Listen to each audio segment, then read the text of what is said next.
On this Thursday night, Canada's top military commander calls it a day. General Jonathan Vance is retiring. General Vance's legacy is going to be a long one. Why he's leaving now. The review ordered into the Nova Scotia massacre, the questions that need answers, and why victims' families fear they won't get them. The campaign to outlaw conversion therapy in the UK. I've been through it. It nearly killed me. The push to protect and save LGBTQ2 lives. And a name with a complicated past. What Eskimo means to Canada's Inuit people. Global National with Donna Friesen. Good evening and thanks for joining us. We begin with some developing news involving the Canadian Armed Forces. The country's top military commander, the Chief of the Defence Staff, Jonathan Vance, who has served with the military for 39 years, has announced he's retiring. In a letter informing the troops, Vance thanked members for their service and wrote, "You have been the inspiration for my life and I have given you my all." He said he intends to relinquish command in the coming months. Global's Mike Le Couteur is with me from Ottawa. Mike, do we know why he's made this decision now? Well, Donna, we're hearing that General Vance was hoping to be considered for the job as top soldier in NATO, a very prestigious and powerful position. But when that deadline passed on July 16th and he was not recommended by the Liberal government, he decided that it's time to step away. I am extremely disappointed. It was the first mission he led as Chief of the Defence Staff, and Operation Honour was likely one of General Vance's toughest, attempting to crack down on sexual misconduct in the Canadian military. Vance had been the CDS since July 2015, appointed by then Prime Minister Stephen Harper, and he's been one of the longest-serving top soldiers in the country. He says he's planning to relinquish command of the Canadian Armed Forces in the months to come. In a statement to his members, Vance said, "You mean everything to Canada. You are more important to the success of this nation than most will ever know. And I am so very proud to be counted among your ranks." General Vance's legacy is going to be a long one. Defense analyst David Perry says one of Vance's biggest accomplishments was leading the defense review under what some described as a dovish Liberal government. It was a far more pragmatic, far more hard-edged, and far more combat-capable full defense policy than you would have expected just reading the Liberal platform in 2015. In a statement, Prime Minister Justin Trudeau thanked Vance for serving with distinction at home and around the world, adding, he has also worked with the forces to make them more inclusive and representative of the country they defend and the Canadians they protect. A nod to General Vance's efforts to recruit more women and LGBTQ2 Canadians into the military. And that could be where the government looks for Vance's replacement. I would be shocked if at least one of the two, I believe still currently serving three-star female generals in the Canadian Armed Forces, weren't at least given consideration. And General Vance will remain CDS until his successor is named, a process that the PMO says could take months. Donna? Mike Le Couteur in Ottawa, thank you. Well, more than 3 months after the mass shooting in Nova Scotia, provincial and federal officials have announced a joint review of what happened that deadly day. 22 people were killed by a gunman, and their families have been demanding answers. It's not clear the process announced today will deliver them. The review will not have the power to compel witnesses to testify, and the information collected to prepare the report will be kept confidential. Alicia Draus reports. The federal and Nova Scotia governments have appointed a 3-person panel to review the circumstances of April's shooting spree. Their review will include a comprehensive look into the causes, context, and the circumstances that gave rise to the terrible and tragic events. It's aimed at looking into the gunman and his past, the involvement of gender-based and intimate partner violence, as well as the RCMP's response and communications with the public, victims, and their family. But the review will not have any ability to compel witnesses to testify under oath. I believe that there's questions that have to be answered, and I think they need to be answered under oath. A public inquiry would hold more power, which is what many had been calling for. And just a day before this review was announced, hundreds, including family members of the victims, marched demanding a public inquiry. All the families all support this, and we want a public inquiry. And we don't want a probe, we don't want analyzed, we want a public inquiry. The tragedy left 22 people dead over a span of nearly 100 kilometers and has raised numerous questions, from how the gunman was able to obtain weapons and why warning signs of the gunman's violent past slipped through the cracks, to why residents in the area weren't alerted to the fact a gunman was on the loose. We've heard the calls for answers and know that the survivors, families of the victims, and the broader public want a process to get answers. While Minister Furey indicated a review was chosen so victims' families wouldn't be re-traumatized, a statement on behalf of the families released Thursday called the review disappointing, saying they want to participate, not be protected. Still, both governments say they considered all options, but decided a review would be most appropriate. We have an opportunity for an earlier approach, earlier resolutions, and a greater opportunity to make change much quicker than we could through the inquiry process. Alicia Draus, Global News, Halifax. Now to the pandemic. We are watching the case numbers here in Canada closely as public health officials warn of an uptick in infections. Across the country today, more than 430 new cases were reported. Most were in Canada's 4 largest provinces, Quebec, Ontario, Alberta, and British Columbia. Cases are also rising in Saskatchewan. More on that in a moment. First, though, new numbers from the Canadian Blood Services give some insight into how many Canadians remain vulnerable to COVID-19. 10,000 blood samples were tested for antibodies to the novel coronavirus. Antibodies indicate past infection. Fewer than 1% of those samples had COVID-19 antibodies, which means the vast majority of Canadians remain vulnerable to infection. Since the virus has not vanished, it means the more we come into contact with other people, the more it will spread. Outbreaks will have to be managed for a long time to come. Mike Le Couteur looks at how that is likely to happen. COVID-19 was waiting for this, the combination of warm weather and months of isolation frustration. Where physical distancing was ignored, outbreaks have been declared. In Calgary, 14 at one bar, 23 at another, and a private party saw 44 people walk out infected. And it's not just Alberta. BC and Ontario are seeing similar spikes. So is the solution as simple as this? Just hold off on these parties. I don't know why everyone wants to party so badly, but enough. It was early May when Canada hit its peak for new cases. What followed was a steady 2-month decline. But in July, after all those parties, we saw a rise in positive tests. COVID-19 isn't going away. Still, there doesn't appear to be public support or the political will to shut everything down again. In terms of approach, that would be the hammer, when a scalpel is what's needed. I encourage everyone to be the voice of compassion and reason, and to call out your friends if they're not feeling well and they want to go out with you. To show those around you you care. Have safe social interactions with fewer faces and larger spaces. So epidemiologists are now emphasizing the basics: testing, contact tracing, wearing masks, and physical distancing, while accepting that one set of rules doesn't work for everyone. In BC, officials hope they averted a major outbreak after partygoers in Kelowna caught the virus before traveling around the province. 1,000 people are now in self-isolation. And when COVID-19 hit Saskatchewan's Hutterite communities, officials put strict restrictions on travel to and from the colonies, both instances where the wider population is protected but not overly impacted. If we try to keep everyone under a single, simple sort of rule, we are going to wind up with a situation that I think will be very challenging to maintain for a long period of time. So going forward, it appears the provinces will focus on finding a balance, because COVID-19 isn't going away anytime soon. Mike Le Couteur, Global News, Toronto.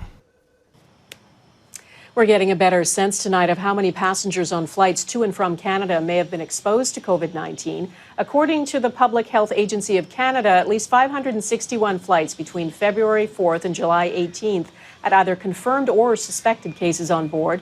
The majority of the affected flights were in March. That's before the border restrictions were put in place. In the past 2 months, though, there's been an uptick in potential exposure on board airplanes arriving at and departing from Canadian airports. The U.S. has reached yet another alarming milestone. More than 4 million people there have now tested positive for COVID-19. This gives you a sense of how fast the crisis is escalating in the U.S. According to Reuters, it took 98 days to reach 1 million confirmed cases, 43 more days to hit 2 million. Just 27 days later, the U.S. hit 3 million, and in the span of 16 days, cases have now jumped to 4 million.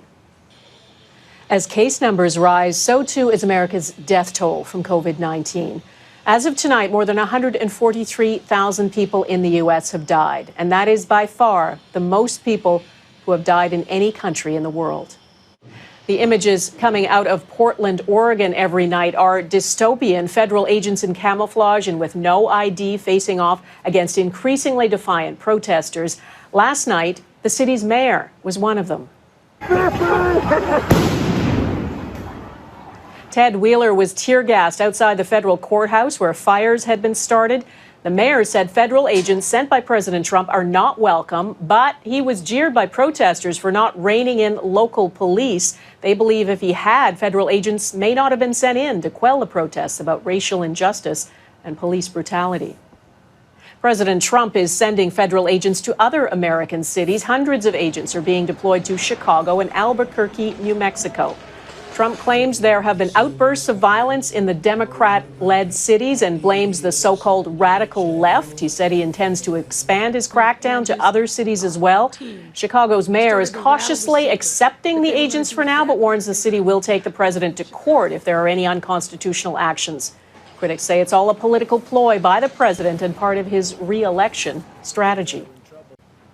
Coming up, we look at that as an election campaign strategy, how law and order and race play in 2020.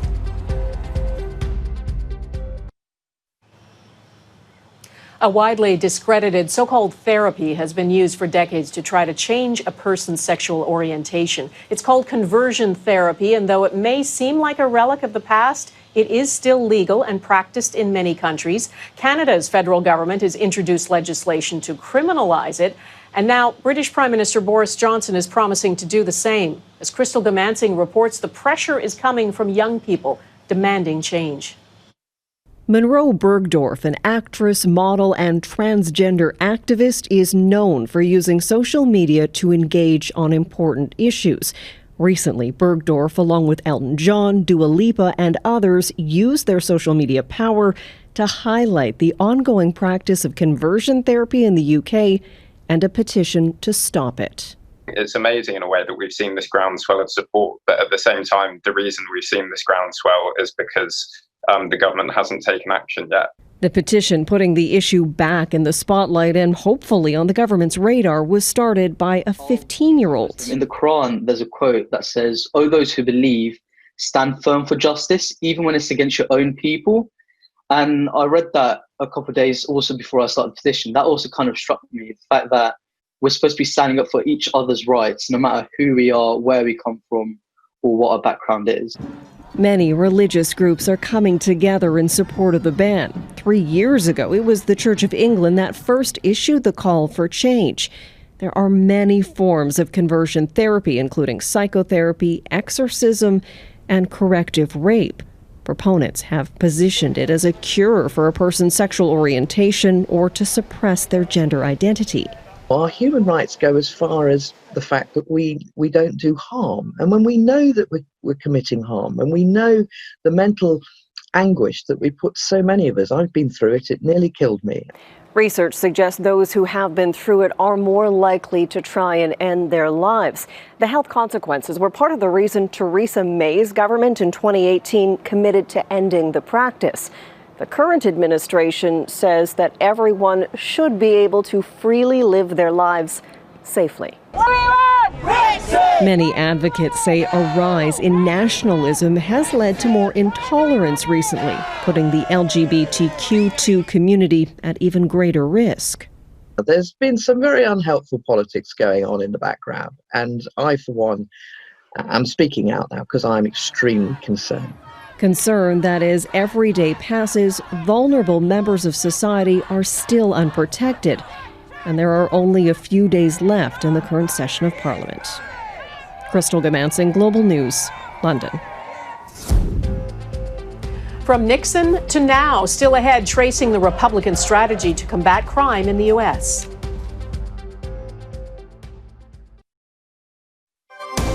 You're watching Global National.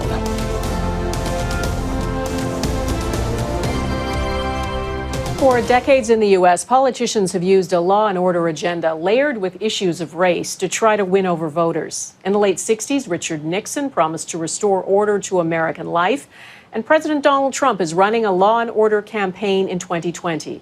Though the phrase is the same, as Eric Sorensen explains, the context today is different. The unhinged left-wing mob is trying to vandalize our history. As U.S. President Donald Trump sounds off over cultural divisions in America, it is not something new in Republican politics. The silent majority is stronger than ever before. The great silent majority of my fellow Americans. You can almost draw a straight line from Nixon to Trump. The silent majority, which was Nixon's way of sort of saying most Americans, at least most white Americans, quietly agree with my positions. They're both playing on sort of white, working class racial grievances. White grievances in modern America can be traced in part to this. I am about to sign into law the Civil Rights Act of 1964. When Democratic President Lyndon Johnson sought to end segregation and discrimination, it was a landmark achievement for Black Americans, but also an opportunity for Republicans to realign American politics, especially in the South. It is the voice of the great majority of Americans. From Nixon on, a message that seized on the fears of white Americans. They're not racist or sick. Often emphasizing issues like law and order. Ronald Reagan addressed that head-on before he was president. They would inform you that law and order were code words that really meant a call for racial discrimination. Bush and Dukakis on crime. This ad helped George H.W. Bush, who was trailing, to beat Democrat Michael Dukakis for the presidency. He allowed first-degree murderers to have weekend passes from prison. One was Willie Horton. They're trying to appeal to the concerns of voters without directly and explicitly appealing to racism, because American voters also don't generally want to consider themselves racist. Massive illegal immigration. By 2016, following the first black president, Donald Trump revived the grievances of many white voters. And we will take back this country for you, and we will make America great again. And now, in 2020, the Black Lives Matter protests and the removal of Confederate statues represent a natural target for Trump. These people are vandals, but they're agitators, but they're terrorists. Only this year is different. Black Lives Matter was painted in front of the White House and later in front of Trump Tower. As protests defied the president, it's clear a much broader coalition is standing up for racial equality. Our president today, he's not really helping with the cause. He's not really hearing about equal rights for all people. They are aware of how the Republican Party is perceived. This former GOP strategist says Trump is out of touch with the change happening in America. What is his reelection message? It cannot be a grievance politics. That does not give a promise for tomorrow. We are the party of law and order. Those words have worked for Republicans for 50 years. But in 2020, many Americans are embracing a new message. No justice! No peace! Racial justice. Eric Sorensen, Global News. Next, the complicated history of the word Edmonton CFL team just dropped. We are proud to give you the Seattle Kraken. There it is. Seattle's new NHL team is called the Kraken after the legendary sea monster. It's the 32nd team to join the NHL's roster. The new logo is an S-shaped tentacle. It's a nod to the Seattle Metropolitans, who won the Stanley Cup back in 1917. Choosing a team name isn't simple. Seattle started out with about 1,200 options. It's tricky because the words we choose matter. And as we've seen with the Washington Redskins and the Edmonton Eskimos, names chosen years ago do not always stand the test of time. Heather Urix-West reports. When she was born in Apex Hill, Nunavut, this Inuit community elder was given the name Naulak by her mom and dad. But later, she would be given a second identity by the Canadian government. Not a name, but a number on a brown leather Eskimo tag. My personal E-number is E71866. Colonization came late for the people of Canada's far north. Le Couteur was a child when she saw her way of life suddenly change. I was brought up culturally, hunting, fishing, camping, on the tundra, where my parents were born and raised until colonization came. Colonization brought a number of painful policies to Inuit communities. Many were forced to relocate or sent to residential schools. And there was something else. There was at one time every family had a whole dog team, and now almost none of them do. Whether there was a coordinated order by the government to kill the sled dogs is still a subject of debate. But for Le Couteur, who was 6 years old at the time, the memory is as vivid as it is dark. I witnessed the dog slaughter because my father himself had a dog team. They hired a relative of ours to slaughter our dogs. I have talked to elders who have said, that more than almost any other history, that was the darkest time because it meant that Inuit couldn't leave the communities that they'd been settled into. Not all Inuit, including Le Couteur, feel the term Eskimo is derogatory, but she's happy to hear Edmonton's CFL team is dropping the name. And that's because on game days, when the Edmonton Eskimos took to the field, there was a disconnect, and all of that painful, complicated context was lost. It does, I think, detract from our humanity when we are turned into a mascot. What I would like people to understand is we are human beings just like they are. Not a number or a mascot, but Naulak, an Inuk woman her parents named in a beautiful part of Canada's north. Heather, Eurex West Global News, Calgary. And that is Global National for this Thursday. I'm Donna Friesen. Tonight's Your Canada is the village of Harry's Harbour, Newfoundland and Labrador. It first appeared in the census in 1874. Thanks for watching. Hope to see you here again tomorrow. Take care of yourselves. Bye-bye.